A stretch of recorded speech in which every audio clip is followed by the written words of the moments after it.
કેશોદના બાલાગામની વાડી વિસ્તારમાં 6 વ્યક્તિઓને ફૂડ પોઈઝનિંગની અસર થતા કેશોદથી જૂનાગઢ ખસેડાયા હતા। આ ઘટનામાં બાલાગામ અને ખીરસરા ગામના પરિવારના સભ્યોએ બપોર સાથે ભોજન લીધું હતું। બાદ તબિયત લથડતા 108 મારફત કેશોદ સરકારી હોસ્પિટલે સારવાર આપ્યા બાદ વધુ સારવારની જરૂર હોય જૂનાગઢ ખસેડાયા હતા।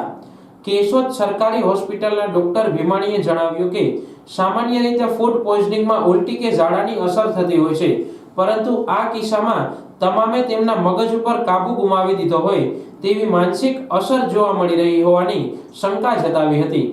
આ ઘટનામાં જેમની તબિયત લથડતી હોય તેમના નામ બાલાગામના ભનુભાઈ નાનજીભાઈ રૂપાવટિયા ઉંમર વર્ષ 65, પ્રભાબેન ભનુભાઈ રૂપાવટિયા ઉંમર વર્ષ 55, ખીરસરાના વજીબેન ભવાનભાઈ ધડુક ઉંમર વર્ષ 70, મનસુખભાઈ હંસરાજભાઈ ધડુક ઉંમર વર્ષ 40, હંસરાજભાઈ દેવરાજભાઈ ધડુક ઉંમર વર્ષ 60, રમેશભાઈ ભવાનભાઈ ધડુક ઉંમર વર્ષ 40 હોવાની વિગતો મળી હતી। હાલ તમામ દર્દીઓની તબિયત સુધારા પર હોવાનું જાણવા મળી રહ્યું છે। Doctor A T Bhimani, government hospital Keshod. આજરોજ હોસ્પિટલ ખાતે બાલાગામના બોરિયા વિસ્તારમાંથી 6 લોકોને 108 મારફત કેશોદ હોસ્પિટલ ખાતે લાવવામાં આવેલા હતા।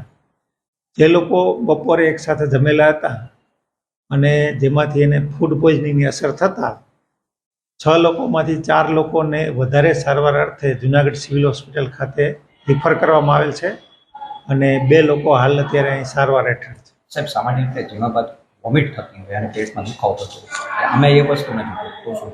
તમામ કેસની અંદર મોટાભાગના કેસમાં ફૂડ પોઈઝનિંગમાં ઝાડા અને ઉલટી હોય છે। આ કેસમાં સાથે માનસિક અસર જોવા મળેલ હતી। જે લોકો મેન્ટલ જેનું સ્ટેટસ છે ઓલ્ટર્ડ બિહેવિયર જોવા મળેલું હતું, જેને અમે વધારે સારવાર માટે ફિઝિશિયન ઓપિનિયન માટે જૂનાગઢ સિવિલ હોસ્પિટલ ખાતે મોકલેલ છે।